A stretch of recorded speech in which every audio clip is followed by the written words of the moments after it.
sometimes we don't realize that what we have is not for us. It's for others to unwrap and get a piece of the goodness that exists within it. And so I think it's so important that we don't hold back. We don't let our fears hold us back. I would say my gift that I want to give to the world is permission to go out there and live your dreams. There's a difference between a dream chaser and a dream catcher. Thanks all for tuning in to Dreamcatchers, where we make things happen. Dreamcatchers was formally launched to unlock the hidden potential in successful, self-motivated individuals who desire to take their life's work to the next level but need support to evolve. We are a collective group of professionals with various backgrounds that use our talents to assist those individuals in realizing their wildest dreams by providing education, inspiration, and direction. This podcast is where we share the lessons we've learned along the way to catching our dreams and give you some context around the how and the why to each approach to put you further ahead on the journey to catching your dream. Are you ready? Hey, everybody, and welcome to the Dreamcatchers podcast. I'm your host, Jerome. I've got the pleasure of having my friend from Charlene Rhinehart with me today. Charlene, how are things up in Chicago? Everything is great. It's not snowing, so that's a plus. Well, I mean, it's almost May, so you never know in Chicago. We have 4 seasons in one day. Wow, 4 seasons in one day. So I hear people talking about that all over the country. I guess it's not just here in North Carolina, because people have on coats in the morning, and then by the evening, they're in shorts and flip-flops trying to figure out what happened to all the cold weather. But anyway, so this is an extra special interview, guys, you and gals, because she is the woman, and she just got done speaking at a Black Enterprise Summit, if I'm not mistaken. Was that earlier this week? That was last week, yes. Last week. Okay, so I'm spilling the beans a little bit, but Charlene, I know you're an accountant. I'm not going to do you any justice by giving you an intro. I want you to tell the listeners who you are and kind of how you got started on this journey of catching your dreams. Yeah, so I am Charlene Rhinehart. I started my career as a certified public accountant to working in financial services, and I use all of those insights to help more women build their dividend portfolios. Because when I was younger, someone asked me, if time and money were not a problem, what would you do? And I mentioned how I would love to dance around the world, do service, give back, just do all of these great things. But then I thought to myself, well, how would I get time and money? That's when I became super focused on dividend investing, because if you can nail how dividend investments work, you get an extra stream of income without lifting a finger. And that was my goal, because I wanted the flexibility and freedom to live life on my terms and do things that I was passionate about. And so now I am a writer for different publications. I do a lot of speaking, and I just share dividend insights, working on courses right now so that I can be able to share those with people. They can have the step-by-step process on how it all works to make their lives easier.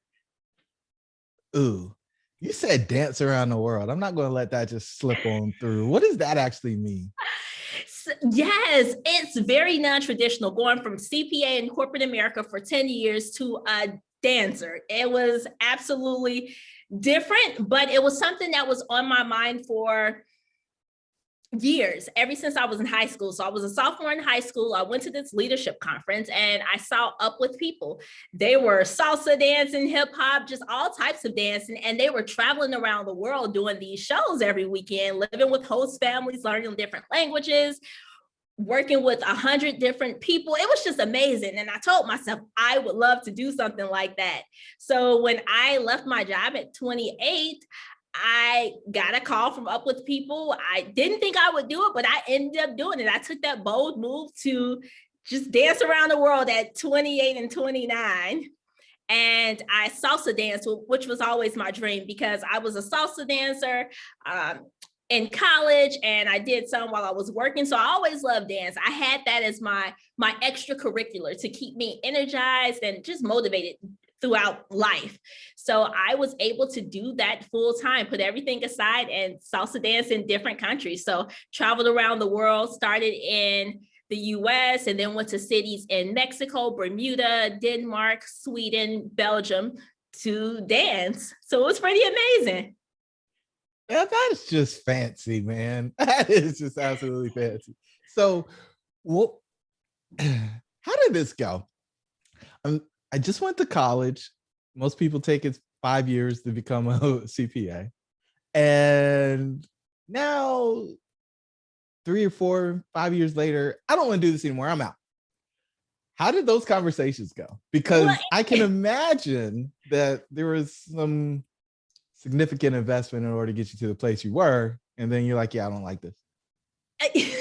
Yep, there was a significant investment, but I always knew what I wanted to do. Even when I was in high school, I asked myself, how could I become a part-time accountant so I could make money, own a business, and understand the numbers? That was important to me. I wanted to have that foundation and understanding the numbers so that nobody would cheat me out of my money. I wanted to understand my money inside and out. So I knew I had to go into accounting. And if I did all of that work to study accounting, why not go all the way and become a CPA, a certified public accountant? So in college, I did 2 majors and a minor, had all the coursework needed to become a CPA because you typically need a master's. I had that, and then I studied for the exam. So at 23, I was a CPA, and I made sure I learned everything I could. But at the same time, I was in Toastmasters. I also rewarded myself by doing pageants. I never thought I would do a pageant before. So I was doing pageants because I realized if I want this certain type of life, I cannot be comfortable where I'm at. I have to keep going and growing on my journey. So becoming a Toastmasters and doing public speaking, it was a big piece of that growth puzzle. Doing pageants was a big piece because you have to be comfortable being uncomfortable, right? I had never done anything like that. I'm an introvert, like to be behind the scenes. So putting myself out there for a pageant was that step. If you can do those bold things in your life, you'll have the courage to do those greater things that can lead you to your dreams. So it was that training that I had to give myself while I was in corporate America so that I could always be ready to expand my options and just never feel like I'm stuck. So 5 years later, I turned 28. I competed in the Miss Corporate America pageant. I won. It changed my life. I was like, okay, maybe I need to go down this other path right now. And I ended up leaving my job on tax day, April 15th, 2015. I left corporate America and leveraged my Miss Corporate America platform. So I was Miss Corporate America, even though I left corporate America. I leveraged that platform. And then I traveled around the world with Up With People. I was supposed to go get my MBA and go back to corporate America. Didn't happen. I realized, okay, since I did this, I don't want an ordinary life anymore. I'm going all the way. And I never returned. Oh boy. Yeah. Wow. Okay. All right. And so we talked about self-image a little bit. This is where you were. This was how you identified. I'm going for it. There had to be some people that showed up to help you out along the way. So let's talk a little bit about the relationships. Who entered the picture and got you moving and maybe opened some doors for you? Yeah, so I always say you are the average of the 5 people that you associate with the most, because that's a famous Jim Rohn quote that's used a lot. But I truly believe that if you want to achieve any goal, you have to associate with people who are achieving that goal. So when it came to pageants, I told my mom I wanted to do it. She supported me, and I ended up being around people who had won pageants. I had to take on that winner's mentality and know what that was like. So my circle was pageant queens. And then I became a Toastmaster. I wanted to improve my extemporaneous speaking skills because you don't want to go on stage, receive a question, and have no idea how to respond. So I did Toastmasters, and I ended up leveraging Toastmasters and meeting all of these great people who actually took me in another direction, but it actually ended up helping me with pageantry in the end. They had me doing leadership, speaking competitions, everything, but I followed their lead, and it really helped to accelerate my goals. Then when it came to work, I always had my work mentors, my work sponsors. I just had people on my team showing me the ropes to make it easier, because I didn't want to make all the pitfalls, the hard stops, and follow my face on my own. Like, there are a lot of things I did follow my face on my own, but sometimes when you have those people around you, why bother? why not find the secret sauce to success? And so I am the combination of everybody that I've surrounded myself with. I consistently surround myself with amazing people. I try to, because that's how you grow on your journey. Okay. And so I don't think Miss Corporate America is like a job, right? So how do you transition into earning income after the exit from corporate America? How does that come together?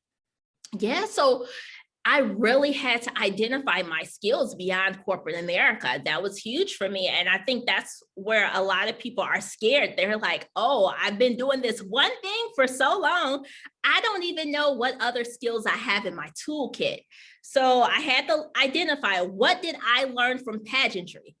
Right? That could help me earn income. And eventually that turned into Profit from Pageantry, a workshop series where I teach other people how to do that. But this is what I had to do. I had to identify my skills. I love fitness. I was always doing something fitness related when I was in corporate America. So I became a fitness instructor. That's what helped me to earn income. Then I started doing resumes, because that's something I did in pageantry and at JP or at the bank I was at. And so I did the resumes and LinkedIn. So I was helping more people with their professional profile. So it started off with me just identifying those skills, fitness and resume writing. And then it evolved into becoming a writer and other things, speaking. So I just started with the basics of, hey, what do I like doing and how can I earn money from it? And then it's evolved into something more than I expected 5 years later, or 6 years later now. Wow. Okay. So did it all just kind of fall in line and perfect, or did you have some struggles along the way? Because I find that most people that get into the world outside of corporate America, where you have the defined path, have some challenges, and they question whether or not they should go back in and just take the more traditional route. I definitely had challenges. I would say my first 3 months, I had this great idea to start this business and help people with their profiles and things like that. The LinkedIn was not what I expected it to be. I made $70 my first 3 months, so I didn't make any money. I had to rely on my savings. I also got into a car accident. Everything that could have went wrong happened. I had to take out the COBRA insurance, pay the extra money, just everything bad that could have happened probably happened to me in those 3 months. So I definitely got a crash course on what not to do and what you should consider before leaving corporate America. But it definitely made me stronger. After that, I really had to network in other ways. I had to somewhat hustle, you know what I'm saying? I had to find out, okay, I don't have a steady thing every day. Fitness is not every day. Resume writing is not every day. So what other opportunities can I branch out to? Luckily, I'm in Chicago and there's a big film scene here. So I was able to take advantage of a lot of set work, being on Chicago PD and Empire. I got an opportunity to stand in for Felicia Rashad, which was pretty amazing. So I worked with her on Empire. And I just had to open my eyes to new opportunities. I couldn't be scared. I really had to get out of that timid phase, get out of those doubts, get out of those fears, because if I was fearful, I wasn't going to make money. That was the bottom line. So I had to be willing to try everything. And that first year, I was just trying whatever I could. Voiceover, I got voiceover gigs, and people see you out there. They see what you're doing. When you're consistent in doing things and putting yourself out there, you'll attract opportunities. I always tell people, as long as you keep growing, opportunities will keep unfolding. So keep putting yourself out there all the time and things will happen. Even if you hear the word no, never let that stop your flow, because your opportunity will turn into a yes soon enough. But those are my pitfalls starting off. I did almost everything wrong, but I found my way eventually. My cheeks are hurting. This is amazing. I love your energy on this show. So, all right, you're looking at the $70, right? And it's probably not there anymore, but you're thinking about the $70. And what happened that made you say, I got to keep going? I call this the red pill moment. What happened? I knew the type of life I wanted to live. I knew that I wanted to be in control of my schedule. And I realized this, if I can go through the academic process and graduate college, if I can go through corporate America and everything that happens there, what can I do? We don't give ourselves enough credit. A lot of us, we've been able to make it through a lot of times. So why can't we show up for ourselves in that same way? So I had to put myself first and give myself permission to at least try. If I'm trying for these other people, if I'm breaking my back for other people, why can't I do the same for me? And then I don't want to sound morbid, but to really think about your life, I asked myself, if I wanted to die sitting at my desk in corporate America, and no, that was not my goal. I did not want to die sitting at my desk. I really wanted to leave a legacy. I wanted to have a certain type of impact. And if I wanted to do that, that means I had to make certain decisions right now in order to make that happen. It may hurt. Oh, well, I had to get over it because it hurts for a lot of people when you're starting off, right? It's normal. If you read anybody's story, it's going to hurt. You're going to face rejection. You're going to fall. So what? You have to see how, if you never fall, how do you know how tall you can ever stand? So you have to give yourself permission to just go out there and see what happens. And every step I took continuously, another door opened. So I realized, okay, if I keep going, doors will keep opening. And that's what I just did that because I knew what type of life I wanted to live. I knew what my vision for myself and my family was. So what was your worst fear in the process? My worst fear? That's a good question. I would say when I had the opportunity to dance up with people, I think I was at my lowest point. So I'm like, okay, I just lost my job. I've been away from my job for, let's say, 8 months. And this opportunity comes around. I made the $70. I'm trying to navigate my path. And then this opportunity where I would have to pay thousands of dollars and have 6 months to cover all my expenses in Chicago, car note, and all my expenses, my bills that I have in Chicago without any money. How do I do that? I think that was my fear. Like, okay, how do I make that work? I can survive in Chicago because I have family here, but when you're not in your comfort zone, how do you survive? And just everything I needed came for me within 4 weeks before I left to travel around the world. And I would say, man, I had to get over the fear of not having and just do it. I had to not worry about it, just do it. So it was like at the lowest point in my life, I was able to make one of the greatest decisions of my life. One of the most uncomfortable, let's say that, uncomfortable decisions of my life. Whoa. So I can't let it go. I thought about it, just letting it ride, but you said in 4 weeks, everything came that you needed. What does that actually mean? Yeah, so I received more income opportunities. So somebody wanted me to do voiceover, and then there were just income opportunities that came. I told somebody about this. They were in Toastmasters with me. I told them, like, I'm thinking about this program, but I don't know. And then they said, what's stopping you? Like, that's a lot of money. Plus I have to pay 6 months worth of bills while I'm gone. And they gave me a loan in order to do it. And I had never received a loan of that amount from somebody. I was like, whoa, really? What? I couldn't believe it. And I just been in a car accident too, and got a settlement check for the car accident. It was just like everything happened, like everything that I thought was bad and was not working in my favor, just everything ended up happening that allowed me to do it. Yes. It was happening for you, not to you, right? Exactly. Beautiful. So is this the point when everything was on the line, or was there another one? That was pretty much it. I would say throughout this journey, just things have just continuously changed and went in a different direction. Like every day, I would say things are just, you have to be open to the opportunities, but you also have to have your goal. You have to know where you're going as well, but you have to be open because a door can open that's bigger than what you expect. So you have to have that space in your life to receive those things you may want on your journey.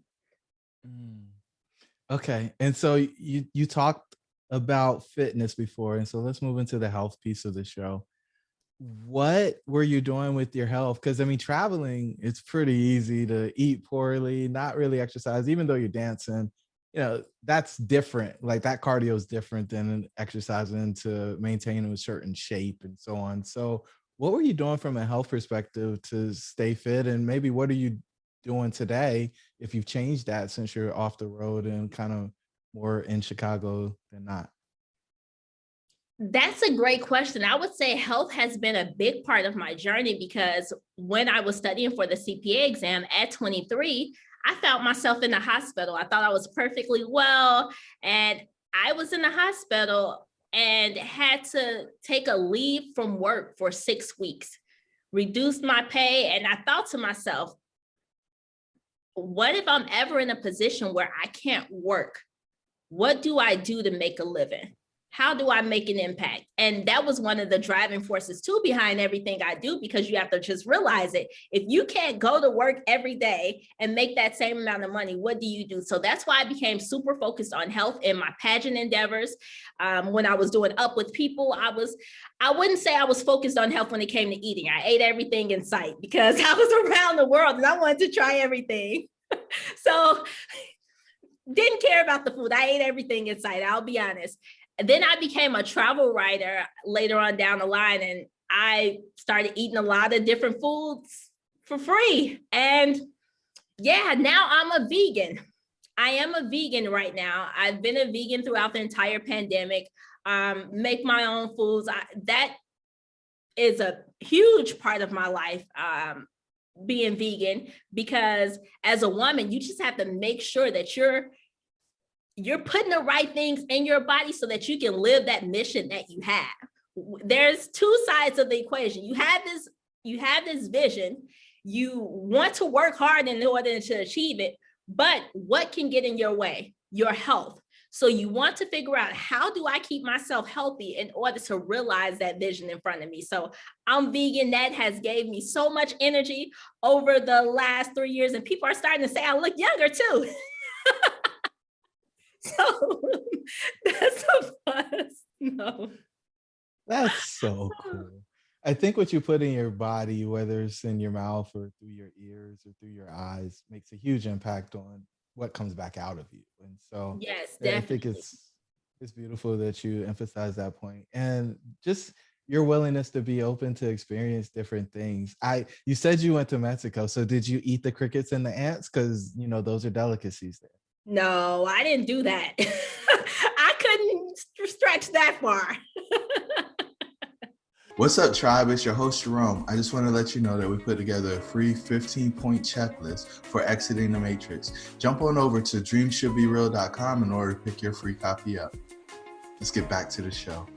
Yeah, we flew down, and we were in Mexico City, and they put it on the table, and it was cooked in butter sauce, and it was sauteed, and I was like, yeah,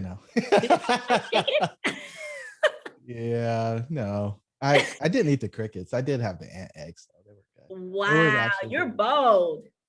You got to try every now and again, right? I mean, if you're going to travel the world, I think in America we have some pretty I don't know, small views of what's acceptable and what we should be doing and not doing. And once you leave these borders, you find out that the world's a very vast place, and people probably do some things and value some things that others don't. I still can't get over. I forget what my dad actually told me about it. He was in some country and monkey brains was a delicacy, and they just kind of come and sit on the table, and people just love it. And it's just like there's all these different maybe I'll call them rituals, or these different practices that, because they're unfamiliar for us, we think that maybe they're disgusting or things that we shouldn't do. But in other places, they're the norm. And Exactly. I'll never forget being in we were in Egypt, and uh, we were eating on the Nile River, and there was a couple from somewhere in Asia, and they didn't eat beef, and they couldn't even like touch beef. And so they brought it and put it on the table, and they freaked out and like walked out the restaurant, and they were totally offended. And so again, if you don't know who you're engaging with or interacting with, then you can be offensive and not even intentionally try to be. And I don't know if that means that we should be overly sensitive, but I mean, it's just knowing that there's more to the world than what you do in your house, your neighborhood, and your city. Very true. So, all right, we're going to move into prosperity, and I think we're going to spend some time here because you talked about dividends, and some people may not actually think about like that being a way that they earn income. So, you've made the shift, you've done travel writing, you've danced around the world, you've been a CPA, you've done a whole bunch of other things that maybe we haven't covered, but the way that you opened the show, you talked about creating dividends and helping other ladies do that. So talk to me about prosperity, because that's the fifth level of the red pill framework that we use. What does that look like? You talked about, in particular, decoupling your time for money. So let's go down this path, and I think we can have some fun here. Yes, so it's all about creating assets. I think it's overemphasized the debt piece of the equation, especially when we go to school. People are saying get debt before you get assets. And that does not make sense to me. It never made sense to me. I am a firm believer of going from the debt cycle to the dividend circle, where you teach your kids how investing in dividends work, and they'll never really have to worry about debt again, because dividends expands your mind of what's possible for you. Typically, we don't know what exists. And in order to obtain prosperity, you have to know your options and know what works best for you.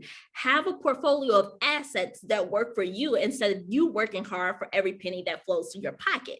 That's how dividend investments became a part of my portfolio. We get dividends from our jobs, don't even realize it, but we get dividends from our jobs. And when I was getting my dividends from my job, before I reinvested it, I was like, wait, all companies are giving dividends? They are. So not just my job can give me a dividend check, I can get dividends from companies all over the world.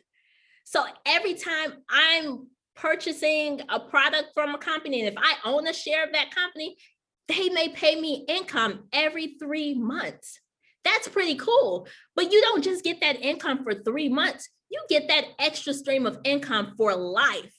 I don't think people really understand that. If I invest in 100 shares of Apple, as long as Apple declares a dividend every quarter, I will continue to get that same amount of money for life. So what I'm doing right now is setting me up for more money every year of my life, as long as the board of directors declares that dividend. That's prosperity to me, because now you have more options as far as what you do with your time and what you can do with the money that comes into your account. Okay, and so the dividend is the piece of break it down, right? Because there's stocks, there's bonds, there's all this stuff. So walk us down this path of what a dividend actually is. Like, break it down to Kaya, who's 11. Yes. I always like dividends as far as, I see it as far as real estate too. It's just like real estate investing, but dividends. So let's say you buy a company, Apple. I'm using Apple as an example. Let's say you buy Apple for $100. Now you own a piece of Apple. Your stock, your share of Apple goes from $100 to $120, then it goes to $140. So it's growing. Usually you wouldn't get any money in your hands unless you sell the stock. So it goes from $100 to $140. I see it on the screen, but I don't see it in my pocket because I haven't sold the stock yet. What if you wanted to earn income and get rewards before you sold the stock, or without even having to think about the stock, selling the stock? That's where dividend comes in at. There are companies that give you rewards. They will say, I am going to give you some money just for holding on to this stock for a certain period of time. Just like when we go to the store, we get store rewards at maybe Walmart, Target, all of these companies. You have a rewards card. Every time you buy something, you get rewards. Well, every time you buy a share of stock with a dividend paying company, they will give you rewards. So if they say, I'm going to give you a $3 reward, a $3 annual dividend, and I have 1,000 shares, that means I'm going to get $3,000 every year for a life, as long as they declare the dividend. Okay, so this is like your rewards program at Panera Bread when you put the phone number in and they give you the extra sandwich. Is that the same thing? I mean, Same thing. It's like you're creating your own rewards program. These rewards are so good that many people can live off these rewards for life. So if you create a dividend portfolio early enough and you have the capital, you keep investing and keep reinvesting those dividends in order for your money to compound, your money earns more money, you'll be able to have a dividend portfolio that funds your entire lifestyle. So just imagine receiving $20,000, $50,000, $100,000 every year from dividend checks. All of these different companies are paying you. okay. So now the question becomes, well, Charlene, how do I get a dividend portfolio? Like, do I have to have a bunch of money, or like how much would I have to put in order to make $30,000 a year through dividends? Yeah, and it depends on which assets you add to your portfolio, right? All assets come with a certain return. So I always say the first place to start is know you inside and out. Because the more you know about you and who you are and what you want, the better and the easier every decision that you will make in life and in your portfolio. So know you inside and out. Then identify a list of products or services that you use all the time. Start with what you know, because you'll be more inclined to do the research and due diligence needed to see if it's the best stock fit for your portfolio. And it doesn't have to be an individual stock. It can be an ETF, exchange traded fund. There are a lot of different assets that pay dividends. So it all depends on your time, how much research you're doing, how comfortable you are, your risk tolerance, your age. All of that should be taken into consideration when creating your portfolio.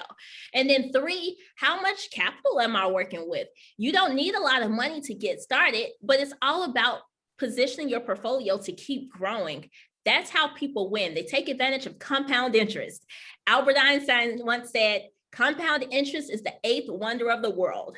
Once you know how to earn it and your money keeps earning money for you, it will keep growing. And that's how people create these colossal portfolios, because your money is working for you in ways that you aren't doing right now. It's like your tag team partner, right? Have a partner in crime that's making money for you. So that's the basic step. But I have a book, Dividends Are a Queen's Best Friend. If you want to know, hey, how to open your brokerage account, how to look at different type of stocks out there, because there's the Dow 30 that has 30 blue chip stocks that you can look at. There are dividend aristocrats, companies that have been paying dividends for at least 25 consecutive years. You have the entire S&P 500. So there are so many options. It's just like a mall, right? There are so many stores in the mall. So you have to identify what you want. Once you decide what you want, then we can play around with everything else. Then we can determine, okay, do I want a high quality stock? Do I want a penny stock? Do I want to trade? There are so many ways to play the markets, but when it comes to dividends, you will be looking for stocks that are well established and pay you dividends.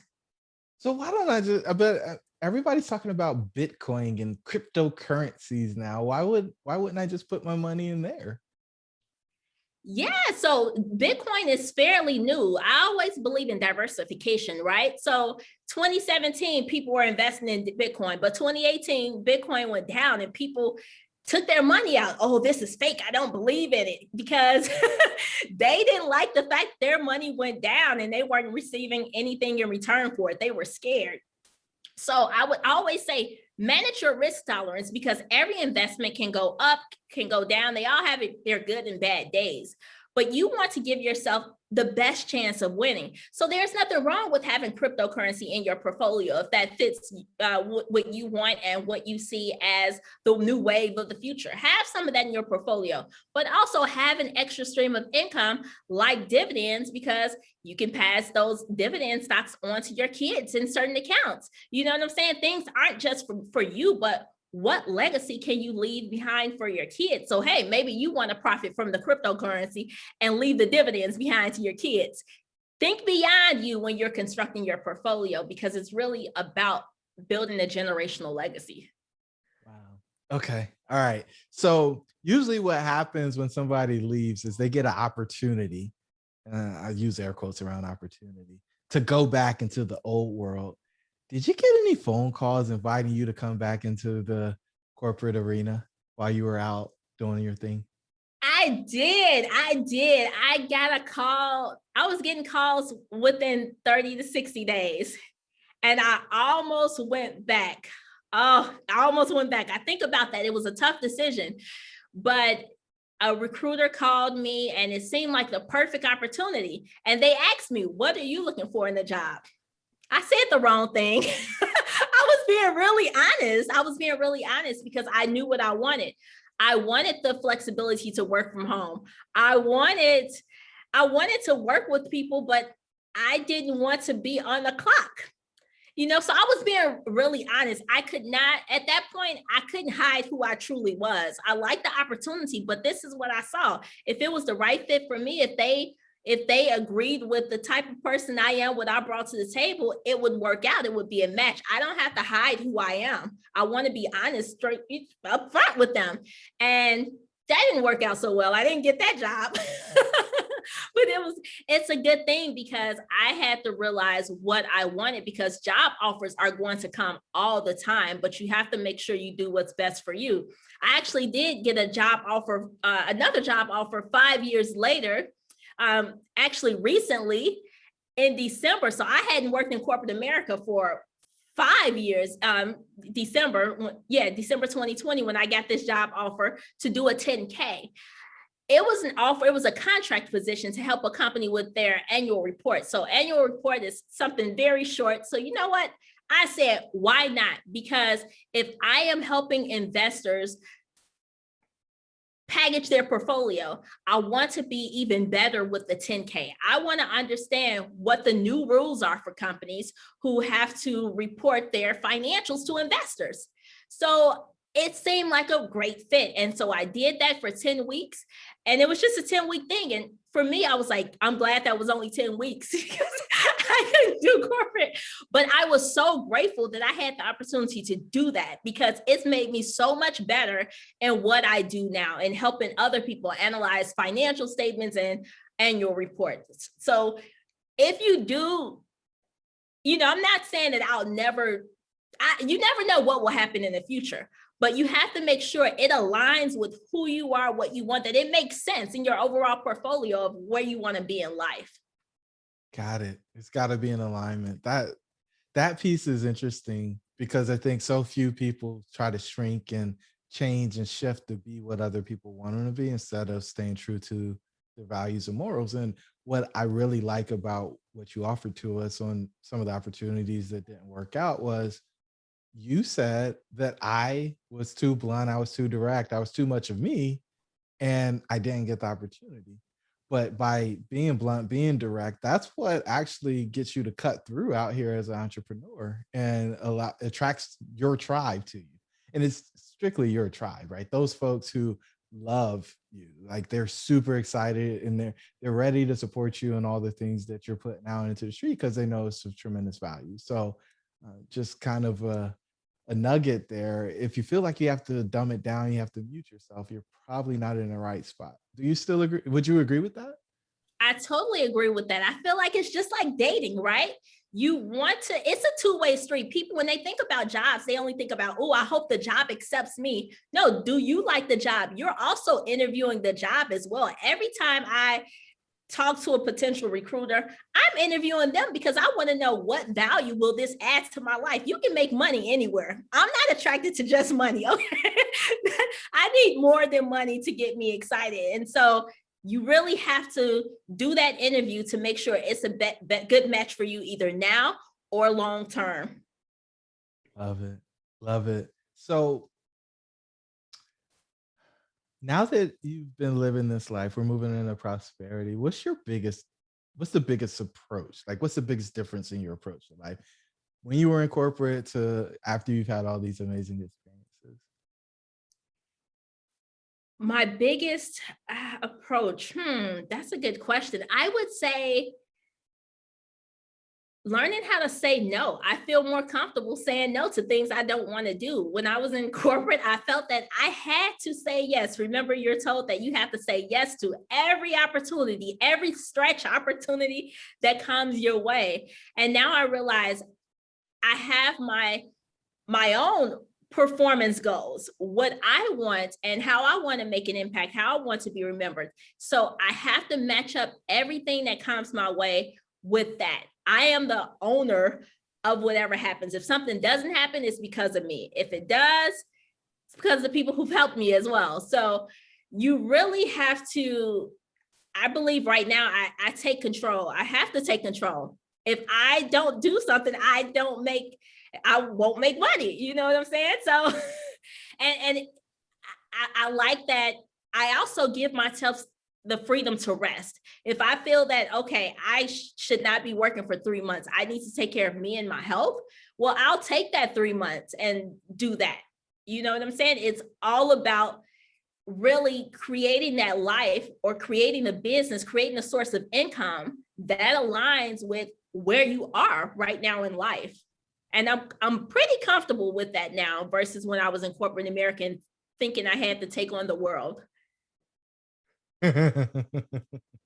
Yeah, they put us in some pretty interesting spots. And so, Charlene, we're down to the final four. And this question, I think, is going to be one you're going to have an amazing answer to. What are you most grateful for? Wow, this is a great question. I would say I'm most grateful to have this time to spend with my family. That was a big priority for me. My grandparents are still living, and I wanted to have time to just have conversations with them during the weekday without having to call off sick. So I'm grateful that I can spend time with my grandparents, my mother. It's just so much power when you can spend time with your loved ones while you have them by your side. Wow. I think so many people take that for granted, but that is something that you can't ever get back. That time and the experiences created in that time. And I think a lot of times we just give that up for earning money or being busy. And so being able to prioritize your time with your priorities is something that we overlook. It's something that I've had to reflect on over the past couple of years. All right. So the second one, what dream are you most focused on catching that? What dream am I most focused on? Well, I am about to be in full gear, I believe, from May to December.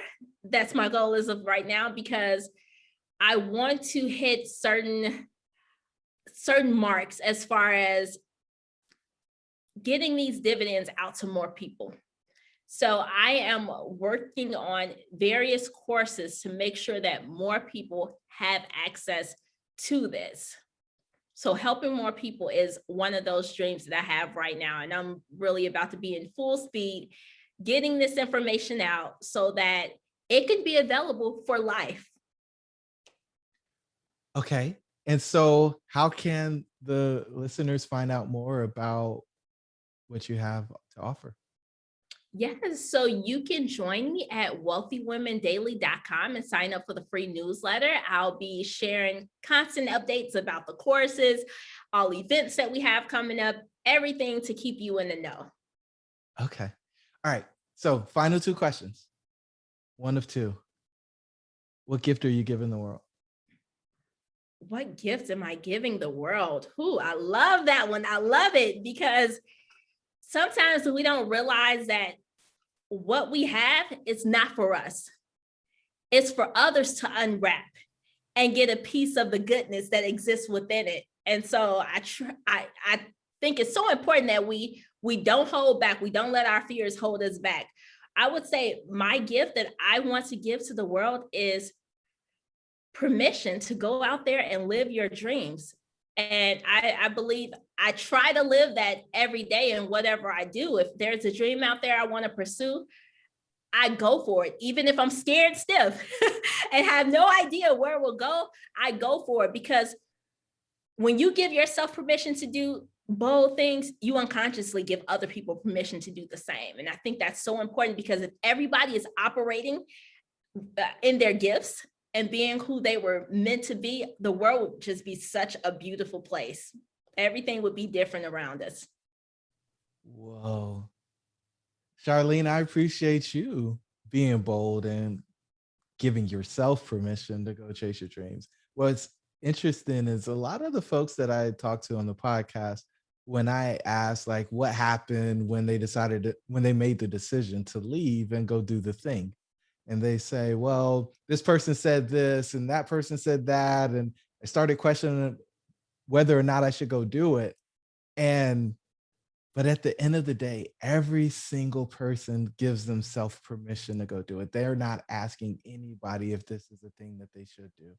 They know with every piece of their soul that it is what they should do. And then even though they're scared, because everybody's scared, everybody has fear, and just about all of us experience some form of a rock bottom, they still continue until they actually achieve it. And that's why I always say there's a big difference between a dream chaser and a dream catcher. And Charlene, you are a dream catcher. And so the last question is, what's the one thing you want the listeners to take away from this episode? That I love your podcast. It is everything. No, seriously, I went to one event of yours and you talked about when you can sit in a dark room and be completely fine with that.